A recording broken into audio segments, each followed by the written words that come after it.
देशिक मे शरणं भवशङ्कर देशिक मे शरणं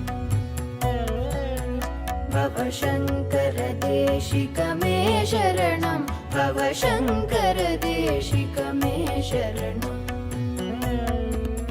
विदिताखिलशास्त्रसुधा जलधे महितोपनिषत्कथितार्थनिधे हृदये कलये विमलं शरणं भवशङ्कर देशिक मे शरणं भवशङ्कर देशिक मे शरणं भवशङ्कर देशिक मे शरणं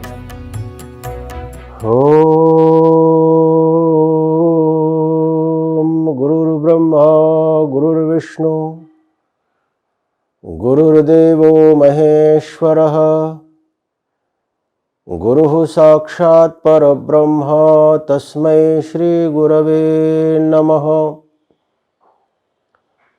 शङ्करं शङ्कराचार्यं केशवं बादरायणं सूत्रभाष्यकृतौ वन्दे भगवन्तौ पुनः पुनः। कृष्णाय वासुदेवाय देवकीनन्दनाय च नन्दगोपकुमाराय गोविन्दाय नमो नमः। पूर्णानन्दगुरुं वन्दे वन्दे शङ्कररूपिणम्।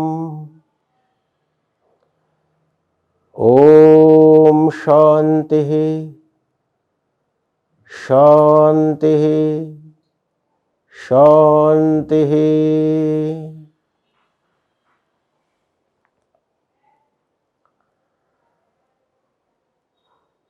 श्रोत्रिय ब्रह्मनिष्ठ आदि शंकर भगवत पूज्यपाद आज जिनके विषय पर हम लोग विचार श्रवण करने जा रहे हैं, ऐसे ब्रह्म मूर्ति पूज्य उड़िया बाबा जी महाराज,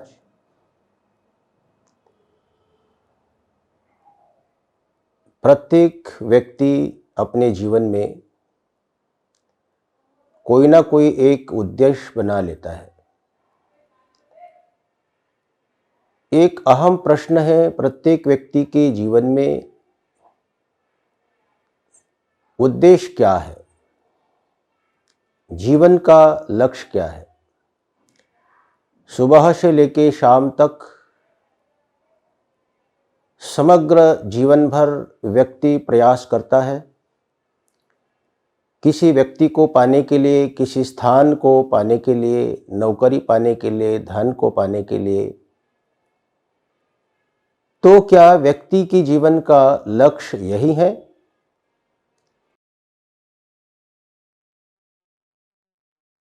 लक्ष्य इन भौतिक पदार्थों को पाना, उसका संकलन करना, उसकी सुरक्षा संवर्धन करना नहीं है।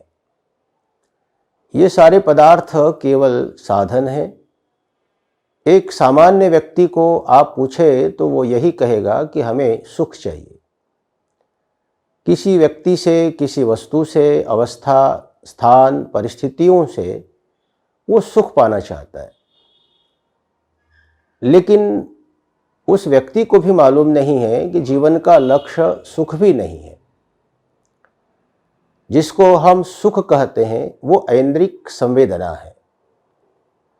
जब हमारी इंद्रियां किन्हीं विषयों के साथ जुड़ती हैं तो एक आनंदपूर्ण एहसास होता है, उसी को हम सुख बोलते हैं। लेकिन जीवन का लक्ष्य सुख नहीं, जीवन का लक्ष्य शांति है। हम बहुत सारे लोगों को सुनते हैं कि हमारे जीवन में सब कुछ है लेकिन शांति नहीं है। भोग विलास की, सुख की, मौज मस्ती की बहुत सारी चीजें हैं, लेकिन मन को शांति नहीं है। तो ये मन की शांति का अर्थ क्या है? मन की शांति का अर्थ है वासना की निवृत्ति। मन की शांति का अर्थ है इच्छा की निवृत्ति। वासना एक मन का भिखारीपन है। इच्छा एक हमारे अंदर की अपूर्णता है। और जब किसी भी व्यक्ति, वस्तु, धन को पाने की इच्छा, वासना पैदा हो जाती है तो व्यक्ति व्यथित हो उठता है और उस वासना को पूर्ण करने के लिए खोजता है किसी व्यक्ति को, धन को, वैभव को। और जब वो चीज मिलती है तो व्यक्ति की वासना थोड़े समय के लिए मिट जाती है, उसकी इच्छा थोड़े समय के लिए मिट जाती है और उस इच्छा के मिटने से, वासना के मिटने से उसको शांति का अनुभव होता है। लेकिन बड़ी मजेदार बात, शांति हमें थोड़े समय के लिए मिलती है, वासना इन भौतिक पदार्थों से थोड़ी शांत होती हुई मालूम पड़ती हैं, लेकिन वासना का मूल अज्ञान, वासना का मूल अविद्या हमारे अंदर पड़ी हुई होने के कारण पुनः पुनः वासनाएं निर्मित होती जाती हैं। पुनः पुनः इच्छाओं का जागरण होता रहता है और पुनः हमारे मन को ये वासनाएं, इच्छाएं भिखारी बना देती हैं, अशांत बना देती हैं, हमारे मन को व्यथित कर देती हैं। और उस समय व्यक्ति सोचता है कि मन की शांति कहाँ है। वास्तविकता तो यही है कि मन की शांति ही पूर्ण, जो मन की शांति, उसी को जीवन मुक्ति बोलते हैं। जीवन मुक्ति का अर्थ क्या है?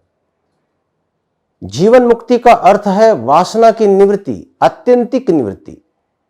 आत्मबोध के बाद, आत्मबोध के द्वारा वासना की निवृत्ति, इच्छा की निवृत्ति हो जाना ही सच्ची शांति है, वो हमारी आत्मा है।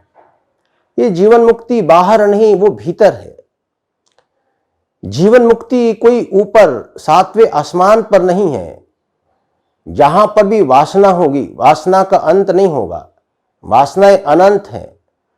यदि हम किसी लोकांतर में भी जाए, स्वर्ग, जन्नत में भी पहुंचे और वहां भी हमारे साथ हमारी वासना जुड़ी है, तो फिर वो मुक्ति कैसे होगी, वो मोक्ष कैसा होगा?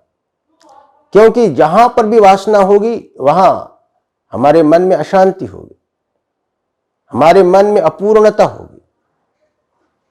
इसलिए सच्ची शांति आत्मा है, सच्ची शांति जीवन मुक्ति में है, सच्ची शांति अपने आप में होना है, सच्ची शांति अपने भीतर झांकना है। और यही हमारे जीवन की सच्चाई है। इसलिए जब भी हम किसी महापुरुष के सानिध्य में जाते हैं तो हमें शांति का अनुभव होने लगता है, हमारी वासनाओं का क्षरण होने लगता है। हमें मालूम पड़ने लगता है कि ये कोई शांत आत्मा है और उसके शांति की सुगंध, उनके आनंद का अनुभव हमारे अंदर भी झंकृत होने लगता है।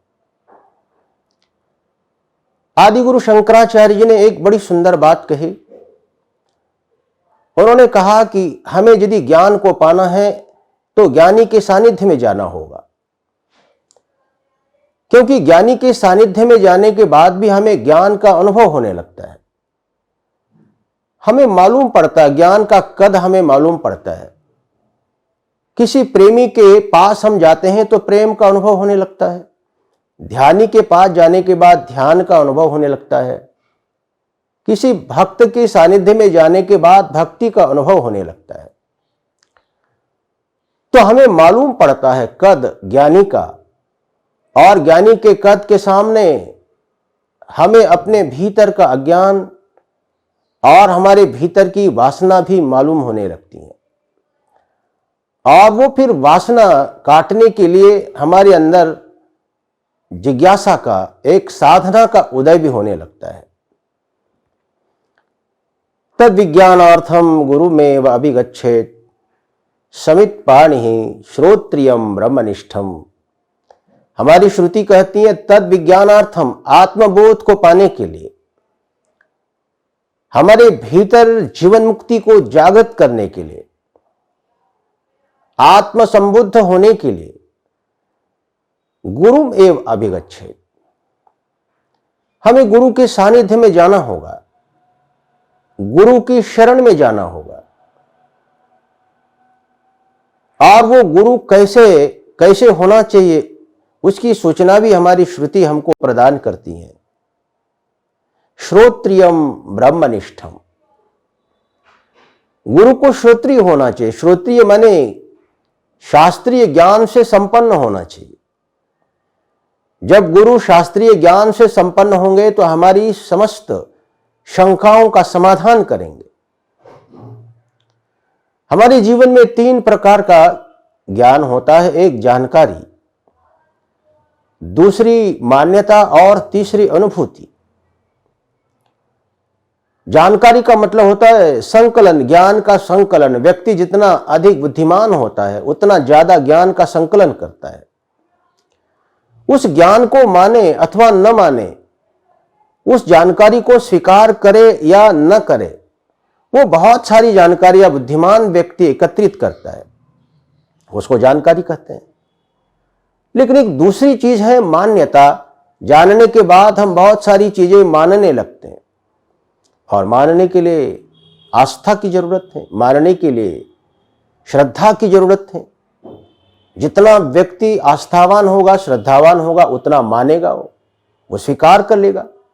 लेकिन उसकी आस्था होगी, वो मान लेगा। उसको दिखाई नहीं दे रहा है, लेकिन गुरु ने कहा, शास्त्र ने कहा, माता पिता ने कहा, अपने मित्रों ने कहा, अपने वरिष्ठ जनों ने कहा, तो आस्था होगी, श्रद्धा होगी, प्रेम होगा, तो उन वचनों को स्वीकार करेगा वो। लेकिन एक तीसरी भी चीज हमारे जीवन में है, और वो है अनुभूति। अनुभूति माने आंख से देखना। परम पूज्य उड़िया बाबा जी महाराज को किसी ने कहा, बाबा अनुभूति किसको कहते हैं? बाबा ने बहुत सुंदर बात कही। बाबा ने कहा, बेटा, हम जिसको जानते हैं या जो जानते हैं वो अनुभव नहीं है, अपितु जो जानने वाला है वो अनुभव है। उन्होंने कहा कि आत्मा ही अनुभव है, आत्मा का बोध ही वास्तविक अनुभव है, वो श्रद्धा नहीं है। जो स्वयं का बोध है, स्वयं की अनुभूति है, स्वयं संबुद्ध होना है, अपने भीतर झांकना और अपने आप को जानना ही बाबा ने कहा अनुभव है। तो ये अनुभव की जो बात है, ये दिखाने के लिए श्रुति ने कहा ब्रह्मनिष्ठम। जो ज्ञानी गुरु हैं वो श्रोत्रिय है, तो श्रोत्रिय होने से हमें जानकारी देगा, हमारे अंदर आस्था निर्मित करेगा, बहुत सारी चीजें मानने की प्रेरणा प्रदान करेगा, लेकिन हमें बोध दिलाने में समर्थ नहीं होगा। इसलिए गुरु को शास्त्रीय ज्ञान के साथ साथ यत् साक्षात अपरोक्षात ब्रह्म, उस ब्रह्म की, परमात्मा की, स्वयं की अनुभूति का होना बहुत आवश्यक है। उड़िया बाबा जी महाराज का समग्र जीवन एक अनुभूति का जीवन था। हमें बाबा के उस जीवन मुक्ति के, तत्वबोध के, संबुद्ध भाव के दर्शन करना हो, जानना हो, तो उनके साधना के जीवन को जानना अति आवश्यक है। हम किसी भी सिद्ध के जीवन को जानना चाहते हैं, उसकी महिमा, उसका वैभव जानना चाहते हैं, उनकी सिद्धि जानना चाहते हैं, उनका अनुभव जानना चाहते हैं। लेकिन उस अनुभव को प्राप्त करने के लिए उन्होंने जो साधना की, उन्होंने जो प्रयास किया, उन्होंने जो कठोर जीवन जिया, तप किया, उसको हम जानना नहीं चाहते हैं। हम सिद्धि को पाना चाहते हैं, लेकिन सिद्धि को पाने के लिए जो अकाट्य प्रयास, जो प्रयत्न है, वो हम करना नहीं चाहते, हम सुनना भी पसंद नहीं करते। तो चले हम उड़िया बाबा जी महाराज जी के जीवन मुक्ति की यात्रा, उस आत्मबोध की यात्रा में उनके जीवन में क्या क्या पड़ाव आए, उन्होंने आत्मबोध को कैसे प्राप्त किया, जब मैंने पहली बार उड़िया बाबा जी महाराज जी का नाम सुना तो उड़िया बाबा का नाम सुनने के बाद मेरे मन में आया कि ये नाम उनका ऐसा अद्भुत है, शायद वो सिद्ध योगी रहे होंगे और वो उड़ते होंगे, इसलिए उनका नाम उड़िया बाबा पड़ा होगा। मैंने किसी व्यक्ति को पूछा तो उन्होंने भी मेरे को यही बोला कि वो उड़ करके यहां वृंदावन में पहुंच गए, इसलिए उनका नाम उड़िया बाबा पड़ा। लेकिन नारायण हमको बाद में मालूम पड़ा कि वो उड़ीसा के थे। उनका बाल्यकाल में नाम था आर्तत्राण और वो उड़ीसा देश के बड़े पवित्र कुल में पैदा हुए व्यक्ति थे और उन्होंने संन्यास लेने के बाद उनका नाम पड़ा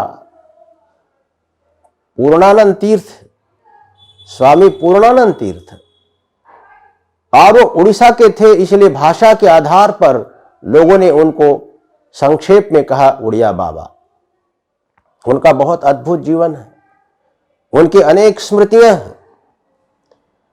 परम पूज्य ब्रह्मनिष्ठ स्वामी श्री अखंडानंद सरस्वती जी महाराज, वो भी जीवन मुक्त महापुरुष थे। वो कल्याण मासिक पत्रिका के संपादक थे। उन्होंने अनेक ग्रंथों का निर्माण किया था, सत्संग किया था। वो बहुत विद्वान महापुरुष थे और वेदांत की चरम प्रक्रिया का बोध उनको था और उनमें ऐसा भाव था कि मैंने समग्र वेदांत को जान लिया। लेकिन परम पूज्य महाराज श्री कहते हैं उड़िया बाबा जी महाराज जी के सानिध्य में जाने के बाद मेरे को मालूम पड़ा वास्तविक वेदांत क्या है। पहली बार उनके सारे प्रश्न अनुत्तरित हो गए। उनको ऐसा लगने लगा कि मैं जो बाबा को प्रश्न पूछ रहा हूं वो प्रश्न अधूरे हैं, अपूर्ण है। ऐसा महान व्यक्तित्व उड़िया बाबा जी महाराज का। उड़िया बाबा जी महाराज ने 5 वर्ष की उम्र में, केवल 5 वर्ष की उम्र में गृह त्याग किया। उनको ज्ञान को पाना था, उनको शास्त्रों को जानना था। उनके अंदर के संस्कार जाग उठे, शिक्षा के साथ संस्कार उनको मिले और उनके अंदर वो आत्मिक भाव जागृत हो गया। 5 साल की उम्र में आदिगुरु शंकराचार्य 8 वर्ष की उम्र में उन्होंने घर छोड़ा और उड़िया बाबा जी महाराज जी ने 5 वर्ष की उम्र में, 5 और 8 वर्ष की उम्र बच्चों की बहुत अद्भुत उम्र होती है। इस उम्र में बच्चों के संस्कार जागृत हो जाते हैं, उनके अंदर के भाव जागृत हो जाते हैं। भक्त प्रहलाद ने 5 वर्ष की उम्र में घर को छोड़ा, वैराग्य धारण किया। भक्त प्रहलाद में 5 वर्ष की उम्र में वैराग्य जगा। नारद जी महाराज जी के अंदर 5 वर्ष की उम्र में गृह त्याग करने की भावना जगी। ऐसा अद्भुत ये बालक आर्तत्राण 5 वर्ष की उम्र में उन्होंने घर त्यागा और बहुत अल्प समय में ही उन्होंने संस्कृत का अध्ययन किया और आगे बढ़े और उन्होंने कामाक्षी के मंदिर के पास गुवाहाटी जाकर अनेकों प्रकार की साधनाएं की। जैसे जैसे उम्र उनकी बढ़ती रही वैसे वैसे उनकी साधना और आगे बढ़ती गई। उड़िया बाबा जी महाराज ऐसे अद्भुत साधक थे। उनके अंदर जिज्ञासा थी और वो जिज्ञासा केवल जिज्ञासा नहीं थी, उनके अंदर वो आत्मबोध को पाने की प्यास थी और वो निरंतर प्यास उन्हें प्रयास में ले गई।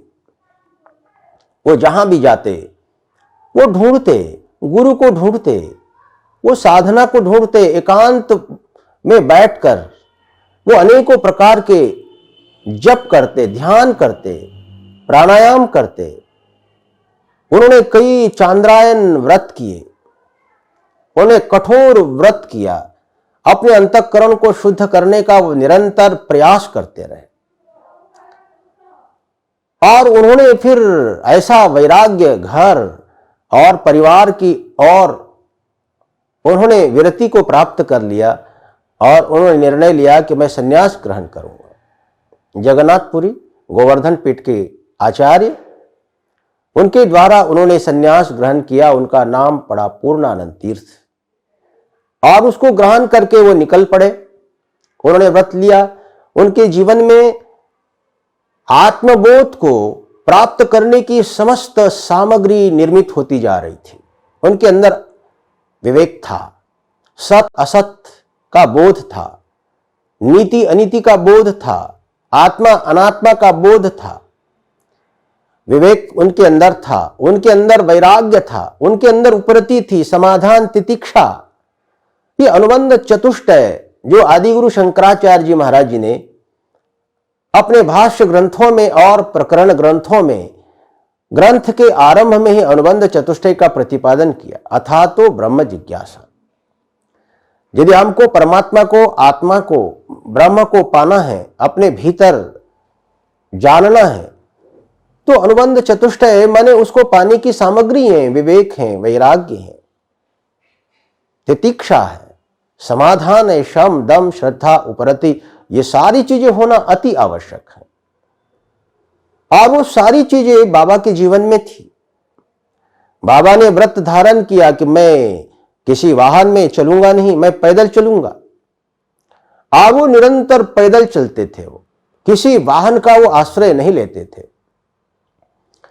और वो भिक्षा मांगकर खाते थे। मधुकरी जहां भी जाते और वो नारायण हरि बोलते, थोड़ी भिक्षा ग्रहण करते और वो निरंतर साधना करते। हमारे गुरुदेव कहते हैं उड़िया बाबा जी महाराज 12-12 घंटे बैठकर ध्यान करते थे। उनके बाल्यकाल की एक अद्भुत घटना है। बाल्यकाल में उनके एक साथी थे, वो भी उनके साथ पढ़ने के लिए उनके साथ हो लिए थे। लेकिन वो बाल्यकाल में नारायण वो मर गए और उन्होंने अपने मित्र की मृत्यु को देखा और उनके अंदर इस संसार की नश्वरता का भाव जगा। बाबा के जीवन में सीखने की प्रवृत्ति अद्भुत दिखाई देती है। आसपास की घटनाओं से बाबा सीख लेते थे। दूसरे के मृत्यु से स्वयं के मृत्यु को जानना ये बहुत बुद्धिमत्ता का काम है। हम दूसरे के मरने से हम अपने मृत्यु को जान नहीं पाते कि हमें भी मरना होगा, हम भी नश्वर हैं, ये शरीर छोड़ना होगा। जो व्यक्ति दूसरे के गिरने से सीखता है वो बुद्धिमान है, और जो व्यक्ति अपने गिरने से सीखता है वो बेवकूफ है, मूर्ख है। हमें सीखने के लिए स्वयं क्या गिरना होगा? क्या हमें सीखने के लिए स्वयं को मरना होगा? क्योंकि स्वयं जब हम मरेंगे तो हमें अपना मरना मालूम नहीं पड़ेगा, तो हमारी नश्वरता मालूम कैसे पड़ेगी? बाबा के जीवन में एक ग्रहणशीलता, सीखने की जो विनयपूर्ण मनोवृत्ति थी।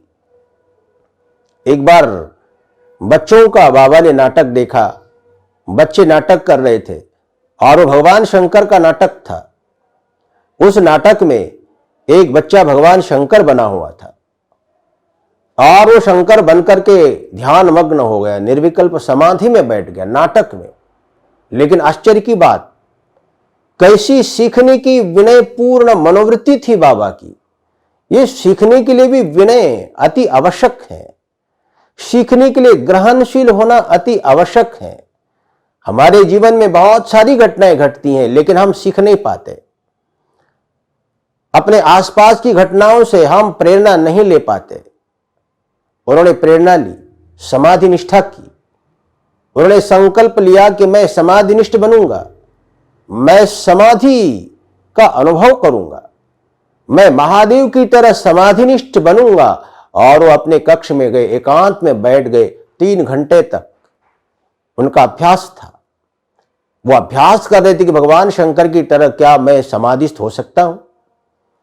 देखा अन्य बालकों ने, वो घबरा गए, भयभीत हो गए। 3 घंटे वो एक आसन पर आंख मूंद करके बैठे रहे। नारायण, ये उनके भीतर की समाधि निष्ठा की भावना थी। भगवान शंकर के उस समाधि भाव को ग्रहण करने की प्रेरणा उन्होंने ली और आजीवन उस प्रेरणा से वो प्रेरित रहे।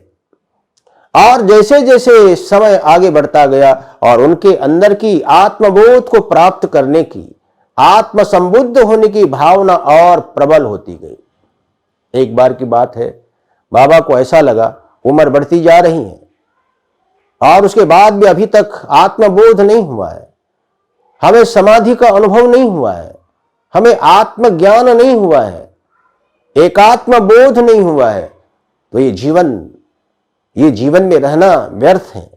उन्हें जीवन व्यर्थ मालूम पड़ा और उन्होंने निर्णय लिया कि ये जीवन में नहीं रखूंगा, और वो कूदना चाहते थे, गंगा जी में कूद के अपने प्राणों को समर्पित करना चाहते थे। लेकिन आश्चर्य की बात, उसी समय उन्हें आवाज सुनाई दी, भगवान शंकर की आवाज थी वो। भगवान शंकर ने कहा, रुको, ठहरो, मरने का कोई फायदा नहीं है। भगवान ने बहुत अद्भुत बात बोली। भगवान ने कहा, मरने का क्या फायदा, तुम मरोगे, तुम्हारा अस्तित्व मिटेगा, समाप्त होगा, और उसके बाद फिर आत्मबोध को पाने की संभावनाएं खत्म होगी। एक क्षण का जीवन भी बहुत सुखद मृत्यु से कई गुना श्रेष्ठ होता है। जीवन अमूल्य है, एक क्षण का जीवन भी अमूल्य है, उसमें भी कुछ सीखने की संभावना बनी रहती है। भगवान ने कहा, तुम जीवित रहोगे, तुम्हारा अस्तित्व बना रहेगा, तो उस अस्तित्व के साथ परमेश्वर की कृपा जुड़ेगी। नारायण नारायण नारायण। भगवान ने कहा कि जीवन श्रेष्ठ है मृत्यु की अपेक्षा। और ये बात जब सुनी बाबा ने, तो बाबा बड़े प्रसन्न हुए और बाबा ने मृत्यु का विचार त्याग दिया। वो समझ गए कि जीवन श्रेष्ठ है, मैं निरंतर प्रयास करूंगा और उस प्रयास से आत्मबोध को पाऊंगा। बाबा और साधना में अपने मन को लगाने लगे, वैराग्य पूर्वक वो ध्यान करते। बाबा दिन भर ध्यान में बैठे रहते थे और वो रात में भी नहीं सोते थे। जब थक जाते थे तो थोड़ा अपना सिर आगे करके झुक जाते थे, आराम करते, और उसके बाद फिर वो साधना करते थे। हमारे गुरुदेव कहते हैं, यदि आत्मबोध को पाना है, एक आत्मबोध को जगाना है, तो मानसिक रूप से जप करना बहुत जरूरी है। हम मन से जप करें, ये अनुबंध चतुष्टय, ये हमारी साधना है, ये भगवत स्मरण हमारी साधना है। ईश्वर प्रणिधानात्वा तदा दृष्टुः स्वरूपे अवस्थानम। हम जब ईश्वर प्रणिधान, ईश्वर के प्रति समर्पण करते हैं, जप करते हैं, अंतःकरण निर्मल होता है। उसके बाद ध्यान करना चाहिए। ये निधिध्यासन भी एक ध्यान की प्रक्रिया है। बाबा जी ध्यान कर रहे थे, एक बार ध्यानस्थ बैठे थे और वो ध्यान की परम अवस्था में बाबा जी ने एक अद्भुत चीज देखी। आज बाबा जी के जीवन का, आध्यात्मिक जीवन का उदय हो गया। उस ध्यान की अवस्था में दो दिव्य महापुरुष प्रकट हो गए। वो भगवान शंकर और महर्षि वशिष्ठ जी थे। उनके गले में रुद्राक्ष की मालाएं थी, माथे पर त्रिपुंड था, बहुत दिव्य महापुरुष थे वो। और उन्होंने बाबा को ज्ञान का उपदेश किया, तत्व ज्ञान का उपदेश किया। बड़ा सुंदर एक श्लोक उन्होंने संस्कृत में बोला, नेति नेतीति नेतीति शेषितम यत् परम पदम निराकर्तुम मशक्यत्वात् तद अस्मीति सुखी भावा। तुम निषेध करो और निषेध करने के बाद जो अवशेष रहता है, शेष रहता है, तुम जानो वो मैं हूं। उन्होंने बहुत गहरी बात बोली। ये वेदांत की चरम श्रुति कहते हैं, नेति नेति। हमारे यहां गुरु के पास जब शिष्य जाता है तो गुरु उनको ज्ञान का उपदेश करता है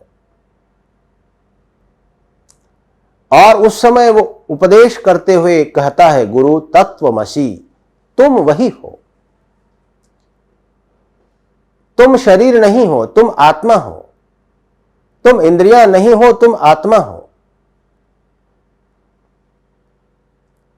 और उसके बाद फिर साधक अपने भीतर उस आत्म भाव को जगाता है, अहम ब्रह्मास्मि, मैं वही हूं, मैं शरीर नहीं हूं। मनोबुद्धि अहंकार चित्तानि नाहम चिदानंद रूपः शिवोहम शिवोहम। लेकिन यह भगवान शंकर ने उपदेश जो किया वो निषेध के द्वारा उपदेश किया। भगवान शंकर ने कहा, जब तक तुम दृश्य का निषेध नहीं करोगे, दृश्य का बाध नहीं करोगे, तब तक तुम्हारी दृष्टा में स्थिति नहीं बनेगी। तुम दृष्टा हो, तुम साक्षी हो, तुम आत्मा हो, तुम बाहर नहीं भीतर हो। तुम कण कण में विराजमान जो सत्ता है, ईश्वरीय सत्ता है, तुम वो हो। एक बहुत गहरे ज्ञान का उपदेश उन्होंने किया। और उसके बाद फिर बाबा ने वो बोध अपने अंदर धारण किया। दृश्य के प्रति वैराग्य निर्मित हो गया।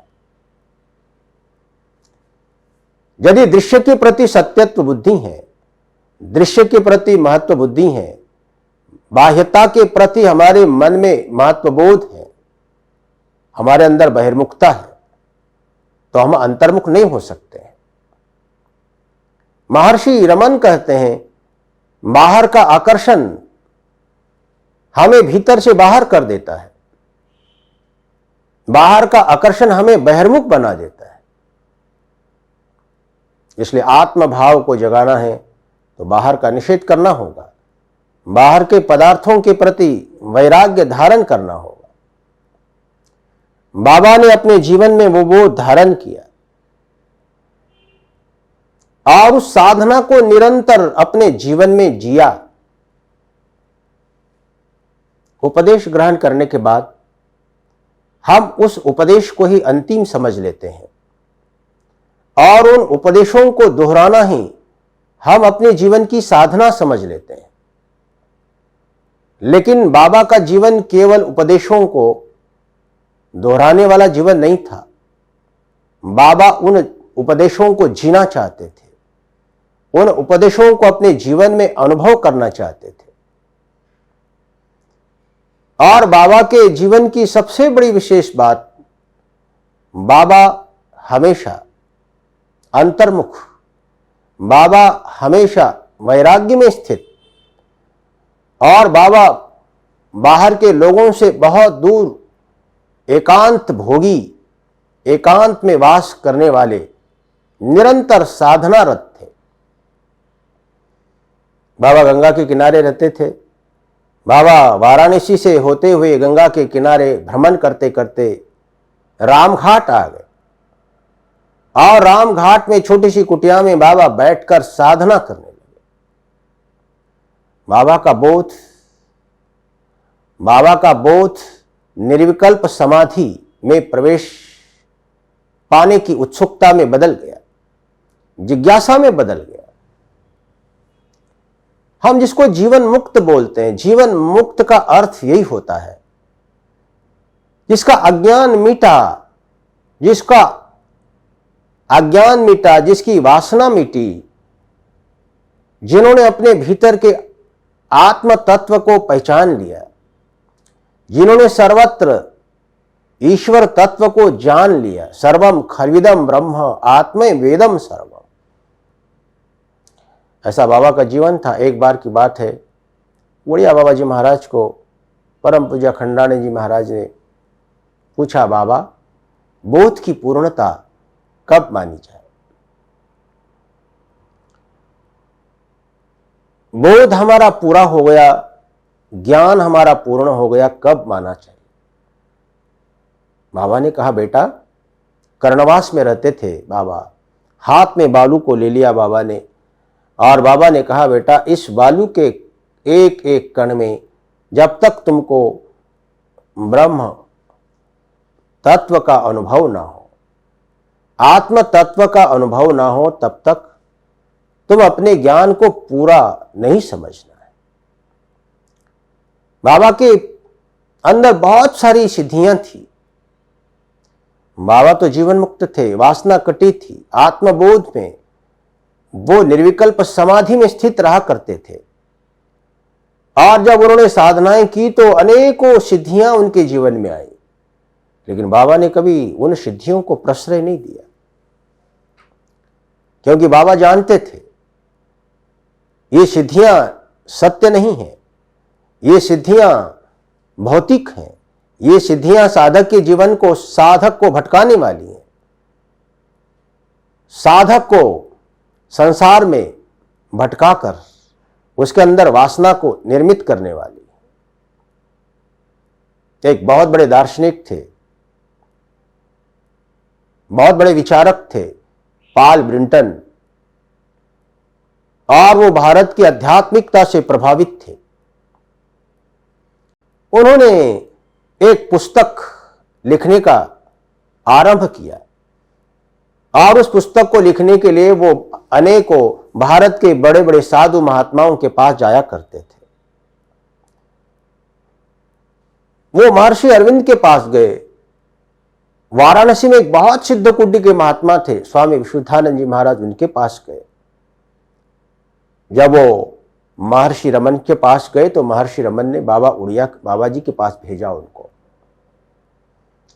उस समय के जीवन मुक्त महापुरुष थे महर्षि रमन। पॉल ब्रिंटन बाबा के पास आए और उन्होंने बाबा के श्री चरणों में नमन करते हुए प्रार्थना की, बाबा मैं एक पुस्तक लिख रहा हूं और उस पुस्तक का शीर्षक है गुप्त भारत की खोज। जो भारत का ऐश्वर्य है, जो भारत का गुप्त आध्यात्मिक अस्तित्व है, मैं उसके ऊपर लिखना चाहता हूं। मैं साधु महात्माओं की अनुभूतियां इस पुस्तक में प्रकाशित कर भारत का आध्यात्मिक वैभव मैं दुनिया को दिखाना चाहता हूं। लेकिन बाबा बड़े अंतरंग महापुरुष थे। बाबा ने कहा कि बेटा, कौन से चमत्कार की तुम बात करते हो? तुम मेरे से कौन से चमत्कार की बात श्रवण करना चाहते हो? क्योंकि वो आत्मबोध की बात को नहीं जान पाता। वो पॉल ब्रिंटन केवल महात्माओं के चमत्कार श्रवण करना चाहता था और वो चमत्कारों को संकलित अपने ग्रंथ में करना चाहता था। वो बाबा से चमत्कार चाहता था, कोई सिद्धि दिखाने की प्रार्थना करने लगा था। बाबा ने एक बहुत अद्भुत बात बोली। बाबा ने कहा, बेटा, जब तुम एक बीज जमीन में बोते हो, बहुत छोटा सा बीज बोते हो और वो बीज अंकुरित होता है, वो अंकुरित होकर वो झाड़ बनता है, वो वृक्ष बनता है, उसमें फूल आते हैं, उसमें फल आते हैं, एक बीज से अनेक बीज पैदा होते हैं। तो बाबा ने कहा कि ये क्या कम चमत्कार है? तुम कौन सा चमत्कार देखना चाहते हो? ये समग्र जो पृथ्वी है, ये प्रकृति है और प्रकृति की जो सृजनशीलता, ये सारी ये बहुत बड़ा ईश्वर का चमत्कार है। और हम कौन से चमत्कार की बात हम करना चाहते हैं? बाबा को चमत्कार पर भरोसा नहीं था। बाबा के अंदर बहुत सारे चमत्कार थे। बाबा के पास एक ऐसी सिद्धि थी, नारायण, बाबा का हृदय बड़ा करुणावान था। एक समय की बात है, उड़ीसा में एक बार अकाल पड़ा, लोग भूखे मरने लगे।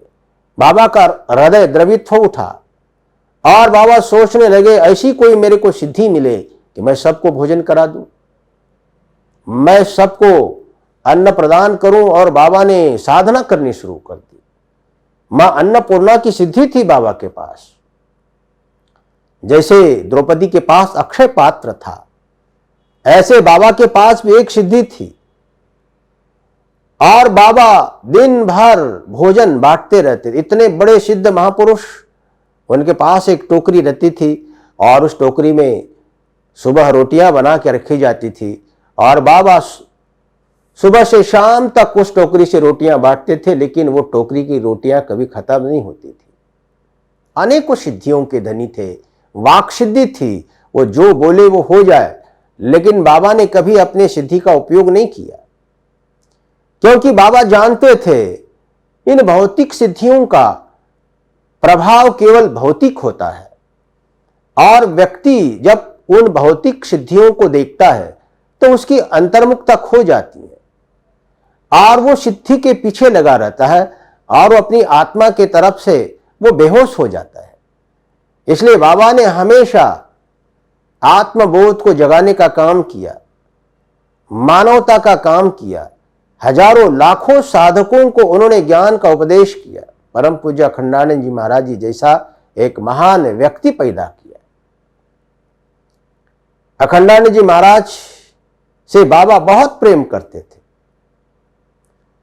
वो बहुत प्रेम करते थे। जैसे रामकृष्ण परमहंस जी महाराज और विवेकानंद जी महाराज जैसे दो महापुरुष हुए, वैसे ही उड़िया बाबा जी महाराज और अखंडानंद जी महाराज जी थे। उड़िया बाबा जी महाराज के दिव्य बोध को, उनकी दिव्य अनुभूति को अपने जीवन में उन्होंने धारण किया और मानवता का संदेश, मानव मात्र को ज्ञान का उन्होंने संदेश दिया। लाखों लाखों साधकों तक अनेकों ग्रंथों का प्रणयन किया। परम पूज्य अखंडानंद जी महाराज जी की आप ब्रह्म सूत्र व्याख्या पढ़ो, मांडू की उपनिषद पर प्रवचन श्रवण करो, श्रीमद् भगवत गीता के 13वें अध्याय पर आप श्रवण करो। ऐसा लगता है कि मानो वो हमारे भीतर के आत्मबोध को जगा रहे हैं, हमारे भीतर के अज्ञान को काट रहे हैं। उनका एक एक वचन हमें आत्म संबुद्ध बनाने में समर्थ है।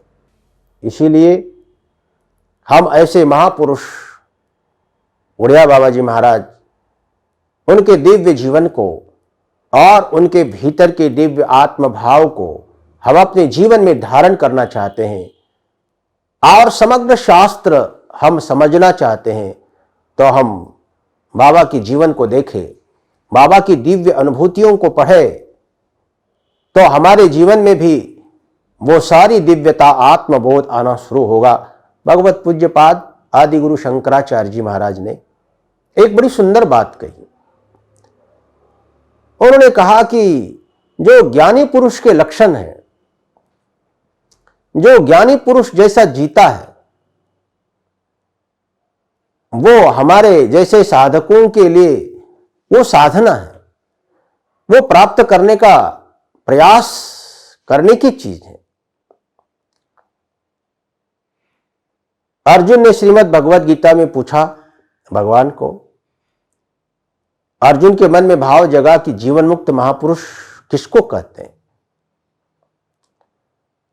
भगवान ने जीवन मुक्त महापुरुष का बहुत सुंदर वर्णन किया है। इहैव तैर्जितः सर्गो येषां साम्ये स्थितं मनः निर्दोषं हि समं ब्रह्म तस्मात् ब्रह्मणि ते स्थिताः। भगवान ने कहा कि जीवन मुक्त महापुरुष जो जीवन मुक्ति है, वो इसी जीवन में, इसी शरीर में, यहीं पर अनुभव करने वाली चीज है। भगवान ने उसके लिए शब्द का प्रयोग किया, इहैव, यहीं, अस्मिन्नेव शरीरे। यह हमारे वेदांत का, भगवत गीता का, आदि गुरु शंकराचार्य जी का जो मोक्ष है, वो मरने के बाद मिलने वाला नहीं है। आदि गुरु शंकर कहते कि आपको मोक्ष को पाना है, मुक्ति को पाना है, तो कहीं जाने की जरूरत नहीं है। आपको इसी शरीर में केवल आत्म भाव को जगाना है, अपने आप को जानना है, अपने भीतर प्रवेश करना है। अर्जुन ने पूछा कि भगवान स्थित प्रज्ञ जिन्होंने जान लिया, जिन्होंने अपने जीवन में जीवन मुक्ति का अनुभव कर लिया, ऐसे महापुरुष को हम कैसे पहचाने। स्थित प्रज्ञस्य का भाषा समाधिस्थस्य केशव स्थित धीहि किम प्रभासेत किमासीत व्रजेत किम। वो कैसे बोलता है, वो कैसे उठता है, कैसे चलता है, वो कैसे खाता पीता है। भगवान ने बहुत सुंदर उसका उत्तर दिया। 5वें अध्याय को आप पढ़ेंगे तो मालूम पड़ेगा। भगवान ने कहा, प्रजहात यदा कामान सर्वान पार्थ मनोगतान, जिसके अंदर की सारी वासनाएं आत्मबोध के द्वारा समाप्त हो गई है,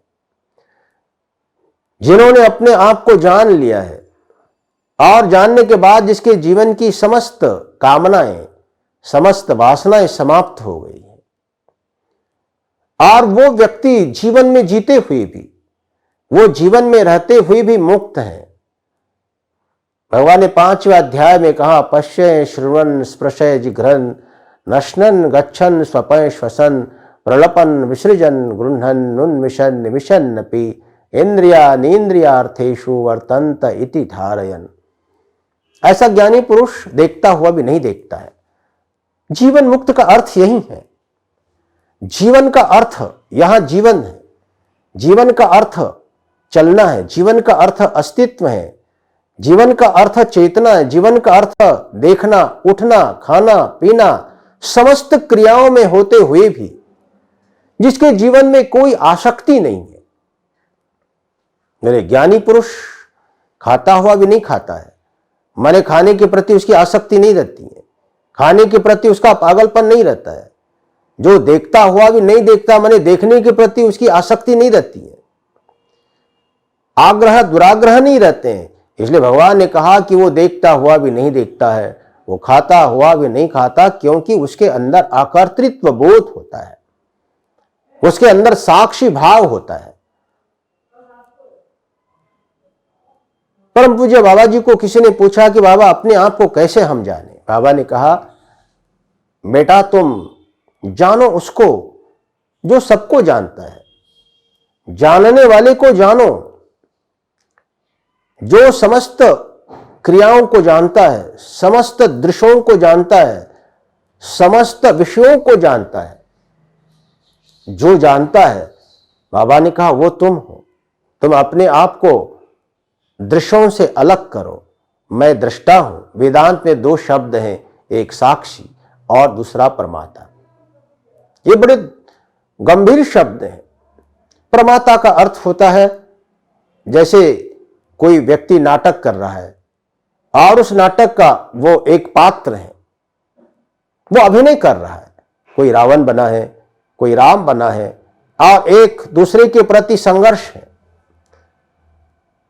इसको बोलते प्रमाता होना। माने हम विषयों के साथ जुड़ जाते हैं, कामनाओं के साथ, विकारों के साथ जुड़ जाते हैं, शरीर के साथ जुड़ जाते हैं और उनके सारे भाव हम अपने में समझते हैं। ये प्रमातृ भाव है, ये जीव भाव है। और दूसरा है साक्षी भाव। साक्षी भाव माने दूर से देखना। आप अभिनय नहीं कर रहे हैं, आप केवल देख रहे हैं। आप दृष्टा बने हुए हैं। आप केवल दृष्टा बनो, साक्षी बनो। इसी को बोलते साक्षी, इसी को बोलते दृष्टा। तो ये जीवन मुक्त माने साक्षी का भाव है, जीवन मुक्त माने दृष्टा का भाव है। परम पूज्य बाबा जी शरीर से अतिरिक्त आत्मबोध में आत्मरत थे।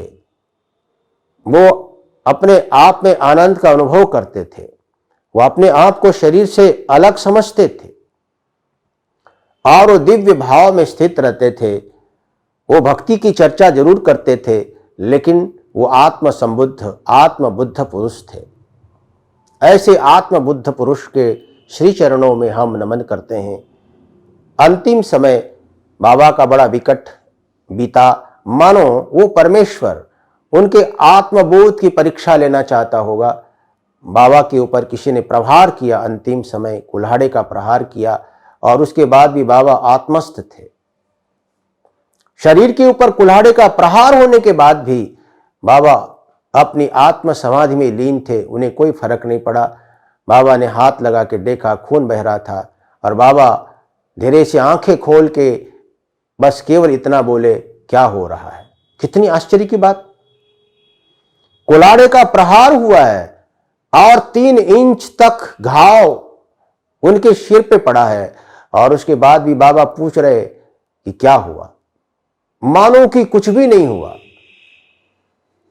वो अपने शरीर को अपने से अलग समझते थे।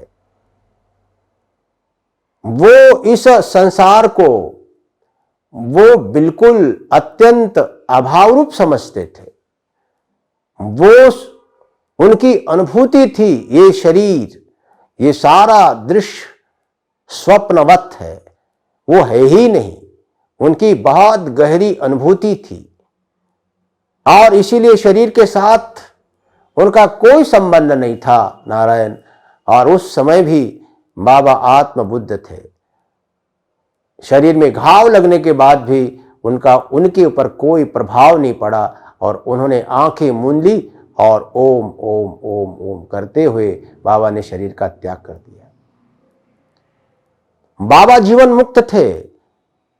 यहां जीवन मुक्त का अर्थ यही है, अज्ञान नष्ट था, समग्र वासनाएं उनकी समाप्त थी और वो अपने आप में, आत्मा में, एकत्व बोध में व्यापक जो सच्चिदानंद परमात्मा है उनके साथ वो एक रूप थे। ऐसे बाबा, उनका जीवन मुक्त जीवन, और हम तो विधेय मुक्ति को मानते नहीं है, हम वास्तविक तो जीवन मुक्ति को मानते हैं। प्रत्येक व्यक्ति के जीवन का ये लक्ष्य है, उद्देश्य है, हमें जीवन मुक्त होना है। लेकिन जीवन मुक्त होने के लिए अनुबंध चतुष्टय, हम अपने जीवन में विवेक धारण करें, हम अपने जीवन में वैराग्य धारण करें, हम अपने जीवन में जप करें, ध्यान करें, प्राणायाम करें और अंतःकरण निर्मल, अंतःकरण निश्चल हो, हम एकाग्रता को प्राप्त करें। हम जब तक साधना करके अंतःकरण निर्मल नहीं कर पाएंगे और अंतःकरण को स्थिर नहीं कर पाएंगे, तब तक हमें आत्मबोध की निष्ठा प्राप्त नहीं हो पाएगी। इसलिए जीवन मुक्ति को पाना है, बाबा की अनुभूति को हमारे अंदर जगाना है, तो एक बहुत बड़ा प्रयास हमें करना होगा, साधना करनी होगी। जो भी हम श्रवण करते हैं उसका निधिध्यासन करना होगा। आदि गुरु शंकराचार्य जी महाराज ने हमें जो एकात्म भाव का सिद्धांत दिया है उसको जगाना है। ऐसे हजारों साधक पैदा किए आदि गुरु शंकराचार्य जी के सिद्धांत ने। हमारा जो सिद्धांत है ये वेदांत सिद्धांत है, एकात्म भाव का सिद्धांत है।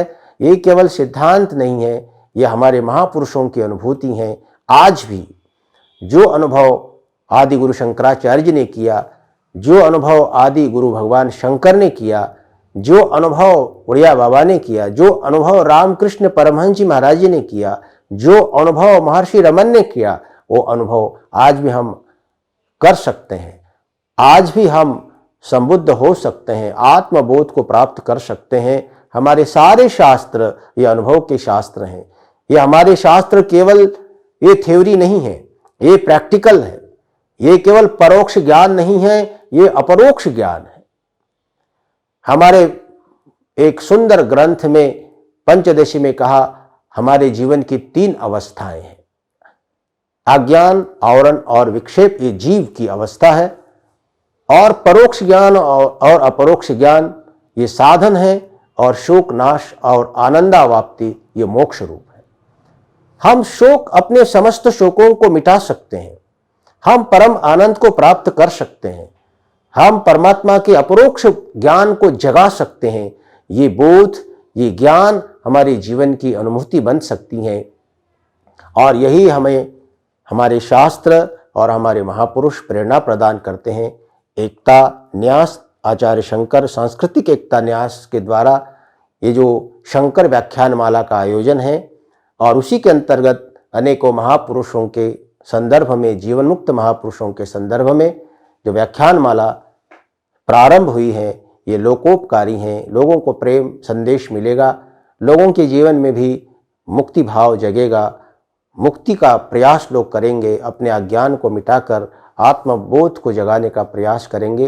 ये महत् प्रयास है, और इस महत् प्रयास को मैं बहुत बहुत बधाई प्रदान करता हूँ, और सभी साधकों को मैं नमन करता हूँ। आत्मरूप से सभी के भीतर आत्मबोध जगे, और ऐसे दिव्य महापुरुष, जीवन मुक्त महापुरुषों का, आदि शंकर का हमको आशीर्वाद मिले, और उनका बोध हमारा बोध बने, उनके आत्म जागृति का भाव हमारी आत्म जागृति बने। क्योंकि सिद्ध महापुरुषों को देखने के बाद हमारे अंदर सिद्ध बनने का भाव जगता है, यही उनका बहुत बड़ा आशीर्वाद है। इतना कहते हुए मैं सभी साधकों को बहुत बहुत आशीर्वाद, बधाई देता हुआ मैं अपनी वाणी को विराम देता हूँ। हरिओम तत्सत, हरिओम तत्सत, हरिओम तत्सत। ओम पूर्णमदः पूर्णमिदं पूर्णात् पूर्णमुदच्यते पूर्णस्य पूर्णमादाय पूर्णमेवावशिष्यते। ओम शांति शांति।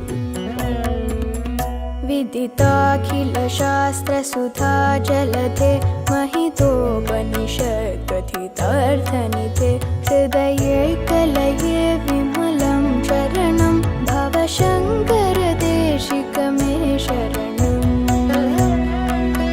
भवशङ्करदेशिकमे शरणं भवशङ्कर